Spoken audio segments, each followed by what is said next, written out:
Oh, this looks a little bit different, doesn't it? I've got my watercolours out and there's some axolotls floating around on my screen.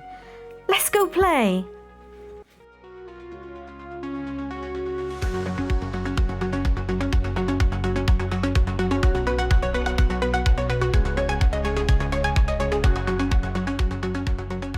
Hello everyone and welcome to NerdGoblinart. I'm Lula.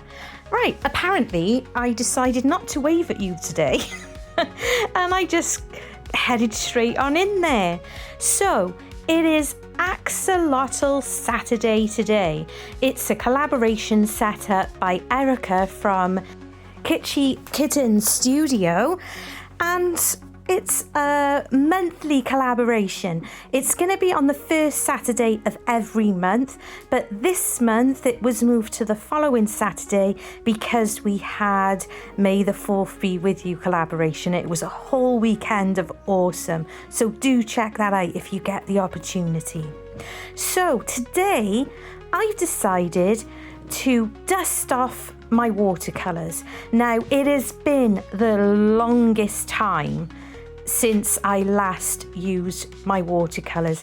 It's probably been about 8 months to a year. That's how long it's been. And I don't even know why. I've just been so busy learning about resin and picking all those bits and pieces up and re-entering the world of mixed media, which I used to love doing as a youngster. So you know, it's having the time. And so I decided that this month, I'm going to paint an axolotl. So I've sketched it out there. This is a pad specifically for mixed media and words, and it includes the use of watercolour. Now that's a Faber-Castell pen. These are fantastic for when you are using watercolour.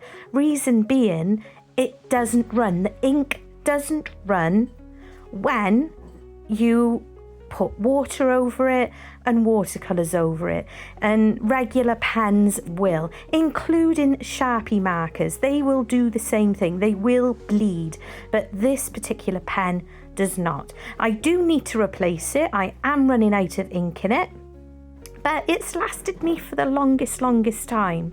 So what I like doing with this particular pen is I like to do broken lines. Now, I've said this before to you guys, I'm not a realist artist. I'm not that talented. I'm not talented to do photo perfect or anything of the sort, but I do love creating the whimsical.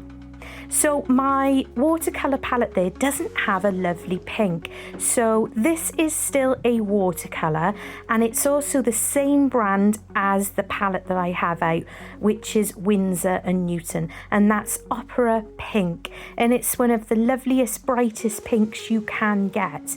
Other than, I believe Holbein potentially does like a neon-y type pink in watercolour, but we can't get them readily here. So I was going to paint an axolotl in acrylics, and then I was going through all my drawers this morning, sorting out a few things because we're having a big move around in the studio, and I came across my watercolours and I thought, do you know what, let's do watercolors. I'm not a professional. I'm not even a professional in any way, shape or form, in any form of thing. I'm a, jack of all trades, master of none. I really enjoy picking things up.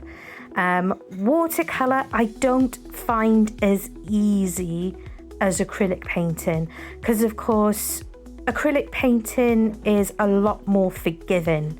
But when it comes to watercolour, you have to start the opposite way round. So when you're painting in acrylics, you start dark and work to the light. And with watercolours, you start light and work to your dark. So you have to change it up a little bit. And of course, we're acrylics are concerned, if you make a mistake, you have, you know, the ability to dry it or allow it to dry, and you can start again. You can go over that mistake, but you don't really get that option with watercolours. If you are fast enough and you get a blob of paint somewhere you didn't want to, you know, you can clean off your brush, and you can erase it, you know, very quickly. But I still don't feel that it's as forgiving, and you don't have as much what's the word? Control. You don't have as much control, I don't think, with the watercolour as much as you do acrylic. Now, you've seen me going over parts of this paper with what looks like a clean brush. It's water. Strictly speaking, wherever you put your water, that's where your colour is going to go. And that's where you can form some form of control. So it's remembering that, and also remembering to get good quality paper stock, which is specified for watercolour. If you're using regular A4 paper that you might use in your photocopier, yeah, it's going to buckle, it's going to lift, it's just gonna not look great, and you can't tend to do this kind of thing because the A4 regular paper doesn't like getting saturated with water, and at least this kind of paper allows for that. It's not the best paper I own. I have a really good, I have a Sendier pad, which is specifically for watercolour, and it's a heavier cardstock. But because I've been away from watercolour for such a long time, I decided to use this less expensive pad. This one is just from a local shop called Hobbycraft here in the UK, and I believe it's something like 300 and the words that follow, with the ply of the paper. Yeah, those are the technical bits. I do understand it, but I can never remember the terms and the words. They always burst into my head later on, about 3 o'clock in the morning. I'll wake up, oh, you should have said that. But there we are. I can look it up, and I can put it on the screen just to be on the safe side. So I started off, as I said, because it's watercolour, you start off with the lighter colour, and I'm controlling the depth of the paint. I haven't changed paint yet. This is all the same pink ochre from Windsor and Newton, and the more water you put on, mixed with the water you add to your paint, it's going to make a difference. So the more water I add into it, the less pigmented the paint is going to be, the watercolour. And you can see I'm adding a bit more there. So the less water I put in, the more pigmented, just like that, it's going to be. And you can still control it on the paper as well. So if you do a piece, if you add a little bit of paint, you're like, oh, I'm not quite fond of that bit. Don't know about that. You can just go back into your water jug and add some water and then control it a bit more. You can deplete it a little bit down. So that's good. The important thing is making sure that you are making sure, I said that twice, is making sure you're allowing it to dry as well between the layers that you're doing. While I'm letting the rest of the painting have a rest, I've just come to the eye, and I want this guy to have a lovely blue eye. So you saw me putting on some water first, and then I'm adding some blue. Now this blue is an ultramarine, and it is off the set there that I have. And this is a black. And what I'm doing is I'm making sure to go slightly over so that the watercolour does its magic and adds some little veins. They're gonna come out, and I'm just encouraging them just a little bit as well, and controlling how much, because I don't want it to blob, if you understand my meaning. So I'm just that's why I've got the piece of kitchen roll there as well, because I find it gives me a little bit of control. So that colour is absolutely beautiful. And these are the Windsor and Newton set. It's not going to be like, you know, the cheap versions. I think in red tins you often see in places like The Works and on Amazon that are less than £10. You know, if you are just starting out, I would say that this Windsor and Newton set, I will try and link it in the description box. It's probably really ideal when you're starting out, and then you do end up buying the extras in the tubes.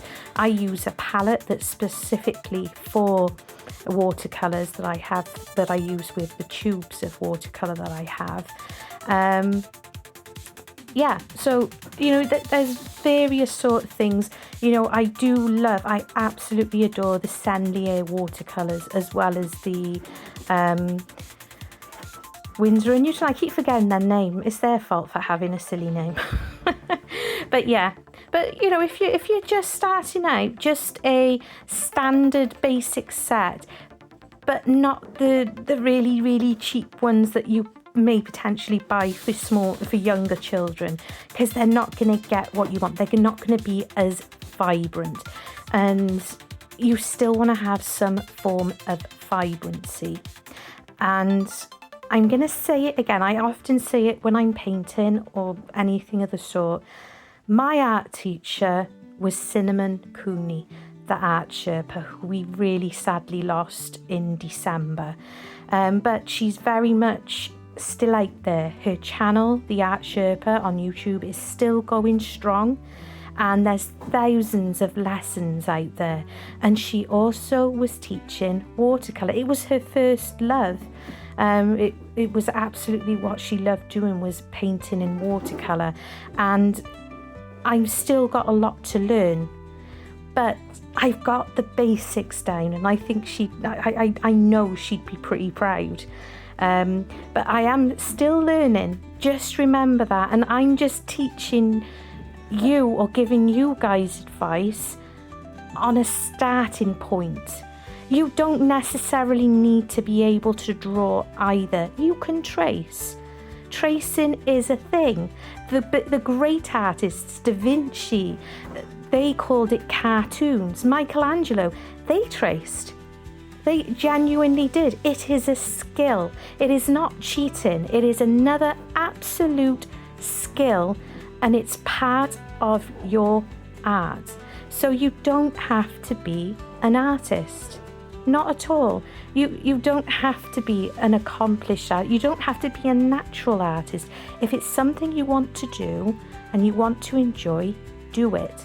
And don't be worried about what people say.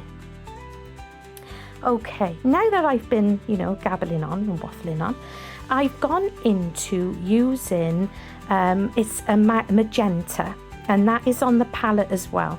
And that's given me my darker shadows underneath the chin and under his arm, and in the parts where I imagine there might be a little bit of shadowing. And now I'm adding in and going more pigmented on that opera pink. And it's starting to really have a little bit of life now, isn't it? Which is fun. And that's what we want to have, is fun. I really forgot how much I enjoyed playing with watercolours until this morning, when I realised how long it had been. And I remembered that it's not as taxing on the body. Like, it's flaring. I realised it's not as, you know, physical as with painting in acrylic. And you can really relax and chill and, you know, take your time, which is really enjoyable.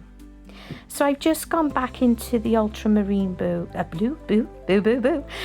just added onto the eye, and I'm just adding a few small elements. And what I'm doing also is occasionally I'm just going in with water on my brush because I want to soften some of those colours against each other, so it doesn't look like there's a hard thick line. You'll see in a few moments I'll show you exactly what I mean. And it's I'm trying to think of words. It's because I'm passionate, might say passionate. If you can hear a noise in the background, I do apologise. It's my tortoise Marmite. He's climbing and I'm not far away from him, but he's climbing around. So you can soften the edges and blend it in just by using water, because watercolours, you know, are water activated. So you can do a bit more blending. You can almost treat it. I think that I often think I'm using things wrong. You know, you'll have people say, "Oh, you're holding the brush wrong. Oh, you shouldn't hold the brush like that." Bugger to them. Ignore those kind of people. They're not good people. They're plonkers, really. You hold the brush how you feel and how you feel comfortable. Now, I feel like I'm treating the brush like a pen, like a colouring in pen. And you know what? It's working. I think it works perfectly fine for me. So don't get yourself hung up on that. I've had people tell me when I'm painting in acrylics that I should be holding the brush right from the end, you know, the very end of the tip. Okay, no, it doesn't work for me, soz. So, you know, don't let people tell you or say anything. And you know what? I'm enjoying myself. I am so relaxed doing this painting. I was very quiet. I can't do my voiceovers whilst I'm painting. I find it incredibly hard because I hyper focus and I just get lost in the moment and I enjoy myself. So, you know, I can look back on what I'm doing and I can tend to remember what I'm up to, so I can relay it to you now in this waffly manner. So I wanted to go a little bit darker on my shading. So what I've done is I've mixed the magenta with a Payne's grey. It's a bit of a dark Payne's grey on my palette, but that's absolutely fine. But it means that you're making, it's almost like a mauve, which is a really lovely colour. And you know, the shading doesn't need to be black. It can just be a darker aspect of the main colour of the body of the axolotl, which is fun. And just blending it in and getting into all those little areas just to give that impression that he's not just a 2D image sitting on a piece of paper. And you know, and that's what you want to go for as you're learning to paint. And I think once you figure out shading and layers, that's the majority of the battle. When it well, it's not even a battle of the lesson. Is that a better word? Is half the, you know, that's most of the lesson, is learning that bit. So I was letting that part dry, and I'm just showing you closer up now. This brush only has water on, and it's clean water. You have to remember that when you're using watercolours, you know, the water is your tool as well. I'll often have 2 cups of water on my desk, one for cleaning out the brush and the other one specifically for just putting water into my brush and doing stuff like this. So I wanted to get rid of the harsher lines, and all I'm doing is blending, and I'm just going into my water and bringing it back over. Just like that, and it really softens the lines.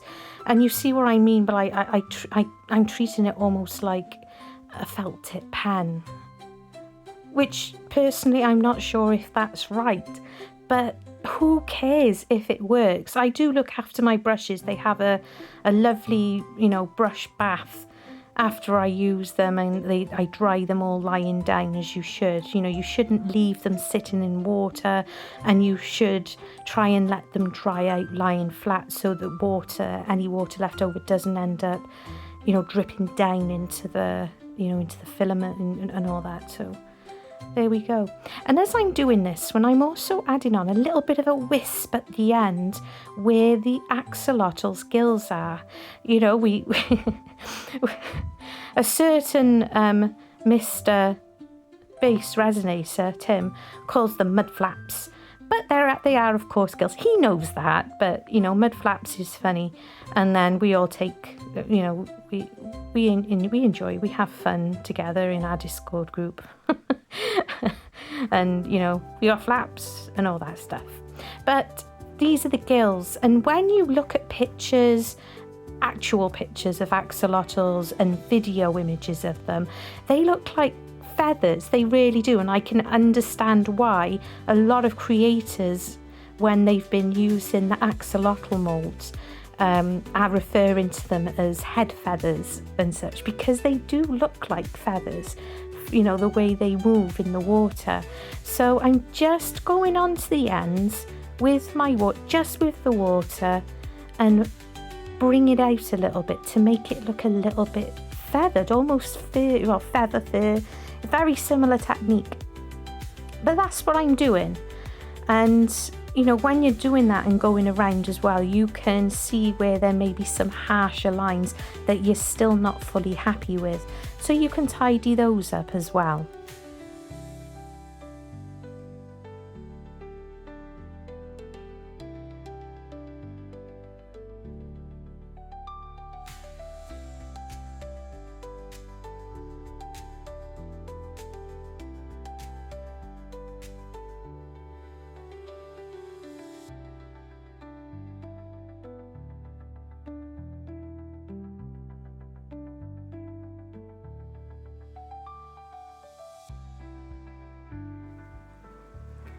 So I'm going to add some more water onto the belly right by there and add some more of that lovely opera pink, and that's just to bring it up another level, just to give another layer on top to show that, you know, that this guy's alive and he's moving around, so there's different flexes of colour on there.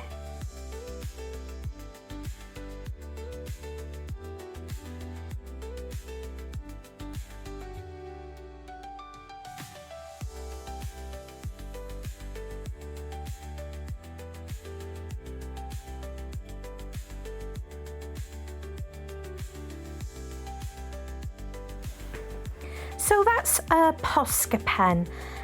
When it comes to adding white to your watercolour pieces, you can go into your acrylics and use white pens or even white fluid paints. This one is a little set that was sent to me a long time ago by Cinnamon and the other moderators. I moderate on the channel. And it's a really, really lovely, lovely set of watercolours. And they're in a book. They're in a booklet called Viviva. But they are beautiful. I mean, look at that. You wouldn't think that a little booklet like that you would get such colours. This is peacock blue, and it is absolutely stunning. You can spread it around and you can really go for it. I gotta be honest, look how dark that is. That's from a pad. And I didn't mean to go that dark by there, but it's fine. It's okay. I can, you know, dull it down a little bit, add in some water. But, you know, water isn't just perfectly, water's not even actually blue like this, but, you know, for the cartoony effect it is. But, you know, it's not just one solid colour. You know, there could be like a cave over by there, and that's why it's darker over in that direction. And, you know, we get our lighter spots as well, and that's absolutely fine. And it's good to practice and play. So my phone battery ran out while I was finishing off blending it in, but I did exactly the same blending technique that I showed you on his back tail feather with the pink. So what I'm doing now is white dots And I'm also using my Posca pen to add a few little finer details and a bit of white lining, because I really like that kind of thing on watercolour pictures. I'm just popping back onto the eyes as well, just to make sure it has that lovely sparkle. And I can also add some little dots and detail up on the feathers, just to give it an idea of motion and stuff like that. Preferably, I can't talk apparently.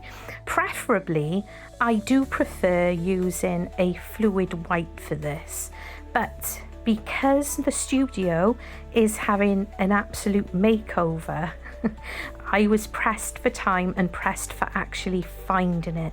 Mr. Goblin had already packed all those bits away and taken everything out of the room. I had just had my little corner left whilst I was finishing this off. So there we go. But look at this axolotl. And considering I'm positive it's been about a year since I've touched my watercolours, I genuinely think that this is pretty cool. And I'm not saying it to be big-headed. I'm saying it because I've been taught by somebody and they obviously did awesome in teaching me, because I could still remember a bunch of stuff. And look at what's happened. And that's because of watching another person on YouTube. And I hope that I inspire one of you out there on YouTube to potentially, you know, pick up some watercolours if you haven't for a while, or even buy a pack. There we go. I'm super chuffed with that. Really pleased. Very cute. Not perfect, but cute. Cute all the same. Right. This is a collaboration, and down below will be a collaboration list. So please check out everybody's videos today, or over the weekend, over the next few days. Everyone's so talented and it's just great fun and bringing a community together. Love you and stay weird. And swirls. Nerd Goblin art draws a magic worlds, with foxes that prance and badgers that dance. A whirlwind of dreams with a single glance. Gerald the alligator grins so wide. In enchanted waters he loves to hide. Dragons breathe wonder with flames so bright. Each creature born from a magic night.